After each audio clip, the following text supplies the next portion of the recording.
essentially completed. It's when Mills and Schnoring met with the first aid squad for a presentation here a few months back.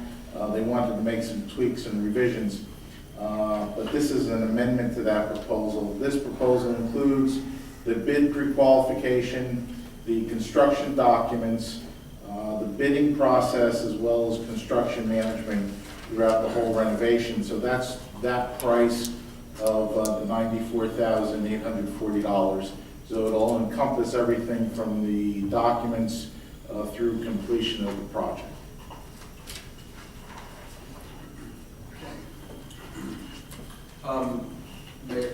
Greg, doesn't it, the fact that the building is also a historic site requires a particular type of architect and particular type of companies that can only do work on a historical site, that impacts the price significantly. Right. This architect has been with the borough since the building was placed on the National Registry and the New Jersey State Registry of Historic Places. So there are design standards. Millennium Enterprises, your grant writer, has submitted an application to the Bergen County Historic Trust for the interior renovation. So hopefully we can acquire some funding through that grant program. And again, there are requirements to be met. And the other two projects, although we had some issues the first phase with the roofing and some of the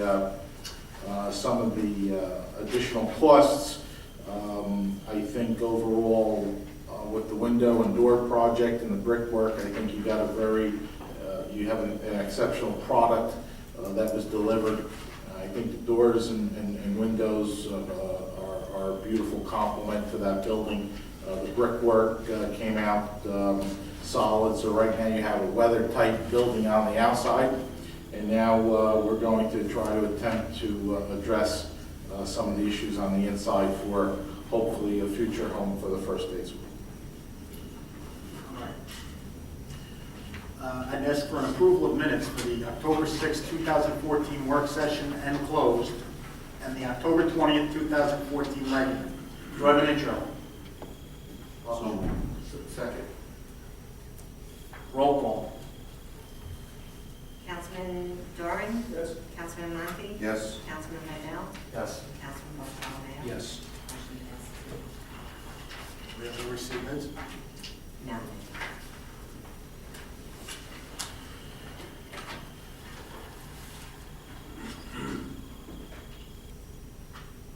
Is there any adoption of public hearing of ordinance? Yes, Mayor. Ordinance 1515. Ordinance number 1515, 2014, an ordinance amending and supplementing Chapter 282, parking lots, Article 2, Shady Side, to regulate the issuance of employee and resident parking permits for certain municipal lots in the borough of Edgewater. This ordinance would provide the residents, business owners, and customers exclusive parking in the Shady Side parking lot locations, restricting commuter parking. A minor change was made to this introduced ordinance, primarily noting that the borough is the municipal agency. And one other, Mayor, is that under the section for, like the special parking stickers, there was an insertion of that there would be no fee, was it? Without cost into it. Without cost, right, in that particular section. This time I'd like to open to the public on ordinance 1515, 2014 only. Anyone wish to be heard? Seeing none, I'll close the open portion of the meeting on 1515, 2014. Okay. Whereas an ordinance amending and supplementing Chapter 282 parking lots, Article 2 Shady Side, to regulate the issuance of employee and resident parking permits for certain municipal lots in the borough of Edgewater, is hereby adopted. Do I have an introduction? I'll introduce it. Second? Second. Roll call. Councilman Henwood? That was absent. Councilman Doran? Yes. Councilman Murphy? Yes. Councilman Goodell? Yes. Councilman Bartholomew? Yes. Motion passes. It's adopted. Congratulations. Mike. Boy, hard on that. Congratulations. Okay, we'll have communications, petitions. None, ma'am. I guess no introductions or motions. None, ma'am. Kevin, do you have a liaison? I'm sorry, Councilman. Councilman, Councilman Lund. I just want to give you Chief Skidmore's summary of the month. Public record, please. Councilman Vidal. No. Councilman Bartholomew. Just that the rec center put out a nice Halloween thing at the marina. The place was packed with kids and adults. So really good job. All right, moving forward, we have resolutions. We have the resolutions we've discussed since you received the agenda. So do we have any resolutions we'd like to have pulled? Are there any resolutions any councilman or member would have pulled? Seeing, hearing none. We have Veterans Field, are you going to vote on that? What are we going 269? You got 267 and 269. Should we pull that and discuss this out? Yeah, I guess we'll be going into close. We're going to go into close on that if we can. Which one? 267 and 269. So 267, 269 is separate. Now part of the consent agenda. So I would ask for a consent agenda on 2014 251 through 2014 266, 2014 268, 2014 270. And I'd be pulling 2014 269 and 2014 to 267. So can I ask for a consent agenda? Do I have an intro? I'll introduce it. Second. I'll second. Roll call. Councilman Doran? Yes. Councilman Monty? Yes. Councilman Vidal? Yes. Councilman Bartholomew? Yes. Motion passes. Is there anything we'd like to bring up on their old business? New business? I just wanted to say thank you on behalf of Mike and myself, and I want to thank the public for your ongoing support, for allowing us the privilege of 3 additional years to serve you, residents of Edgewater, and our businesses as well. We promise to work hard and continue progress in town, and especially with the ball field, and hopefully that is our biggest agenda for this year, is our ball field, and make sure that it's open to the public. Thank you again on behalf of Mike and myself. Phil, do you have anything first? No, nothing, Mayor, but I just want to clarify the 2 resolutions that have been pulled. We're not going to discuss those in close. They do involve what ultimately is going to happen with the field, but we do have our consultants.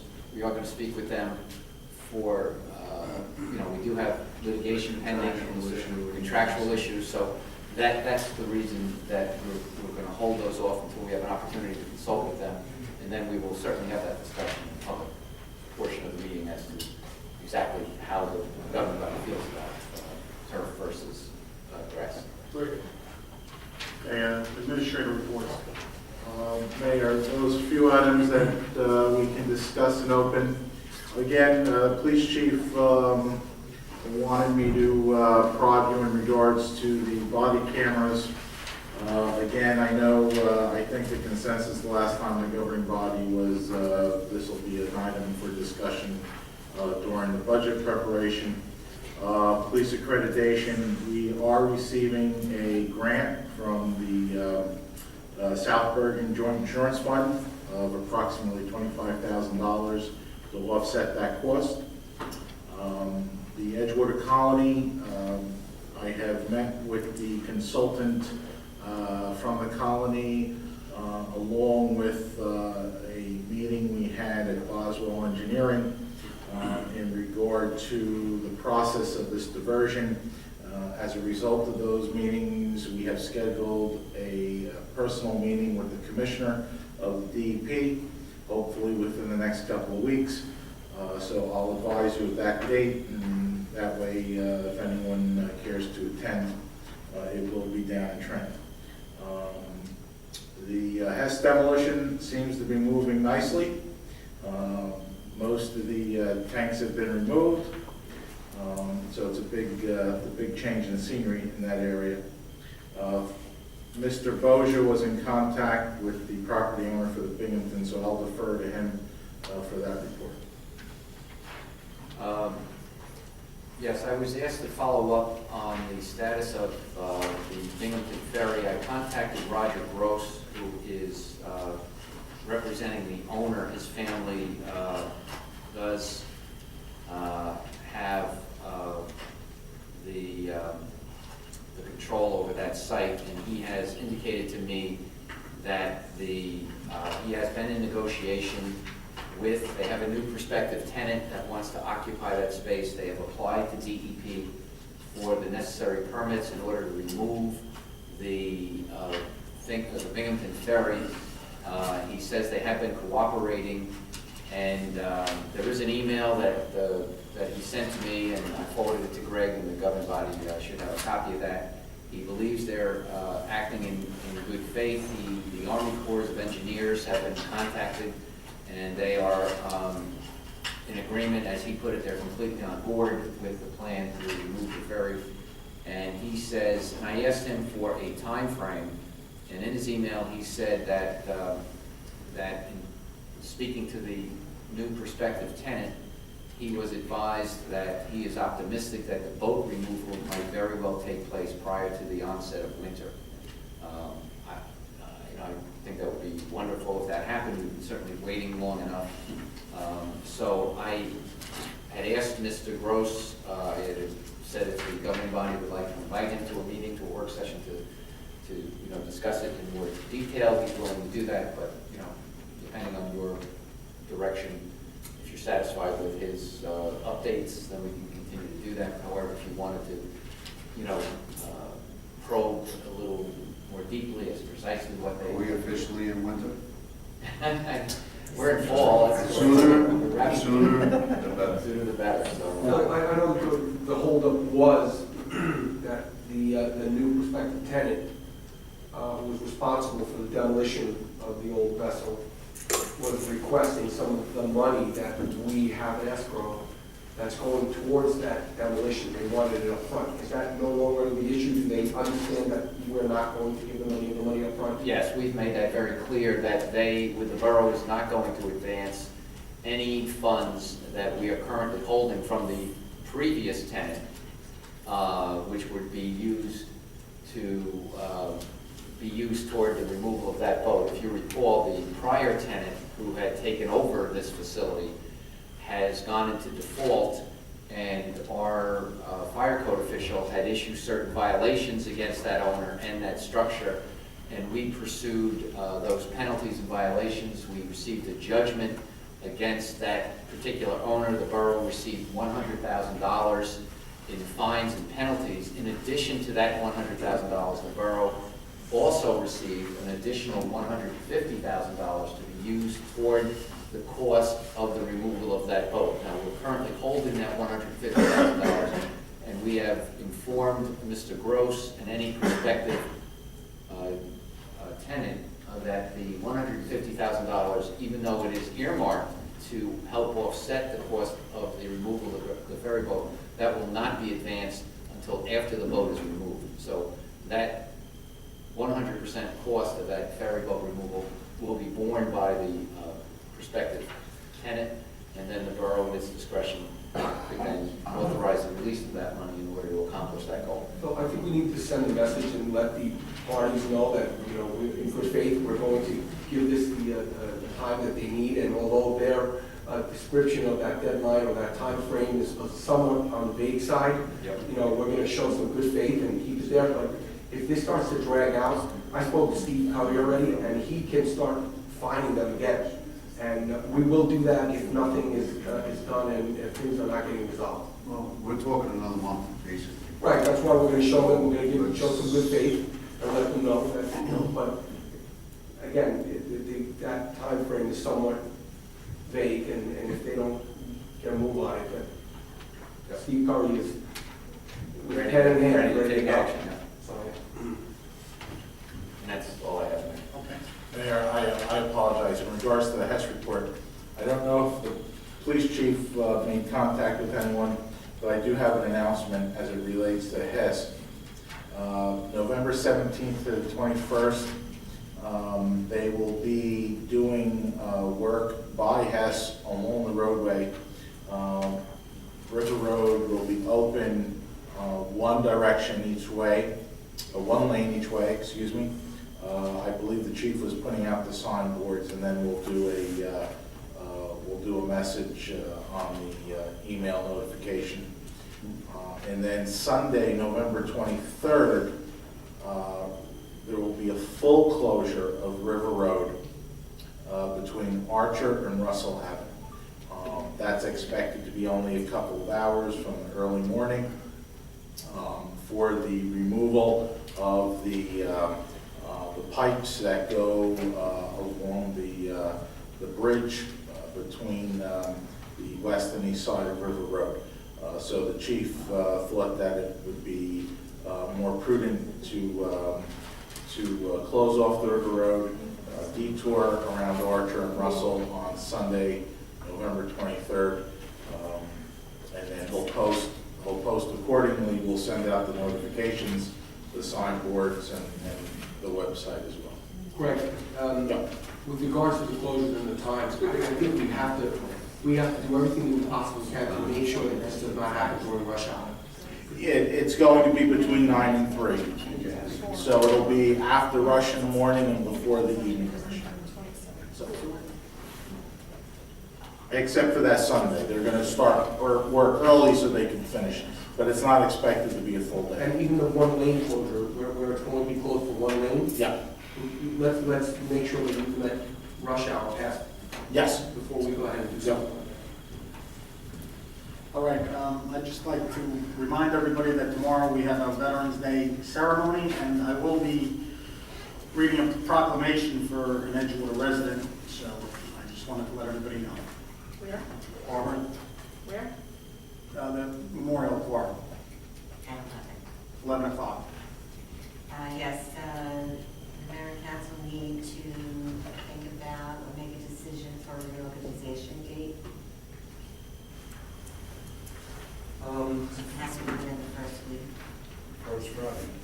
Yeah, and the second, I believe, what comes out to?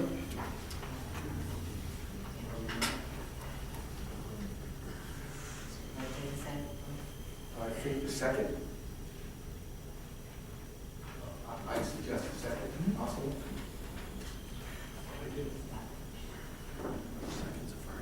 Second to fourth. Is there a council consensus on Friday, January 2nd? Do we have, Councilman Lieutenant's not here, will be. Sorry? Councilman Lieutenant is not here, will be. I think it's okay. Okay. What time?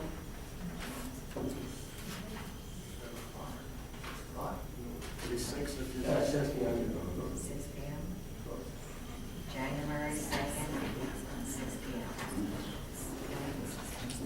So reorganization will be Friday, January 2nd, 6 p.m. Roll call? 6 p.m.? 6 p.m. Councilman Doran, Yes. Councilman Monte, Yes. Councilman Adele, Yes. Councilman Bartholomew. Yes. Motion passes. Was that 6? Bill? All right, so we'll be going into closed session. We have a couple of items we'll be discussing in closed. We have litigation, waterside construction. We have a contract with Enterprise Network Resolutions Contracting. Personnel, we have the tax collector and chief financial officer positions, A&E salaries, building department inspectors, fire prevention inspectors, police personnel. And we have the contract negotiations, we have the DPW contract negotiation. Thank you. The PDA contract negotiation. Thank you. Do I have a motion to go into closed? So moved. Second? Roll call? Councilman Doran? Yes. Councilman Monte? Yes.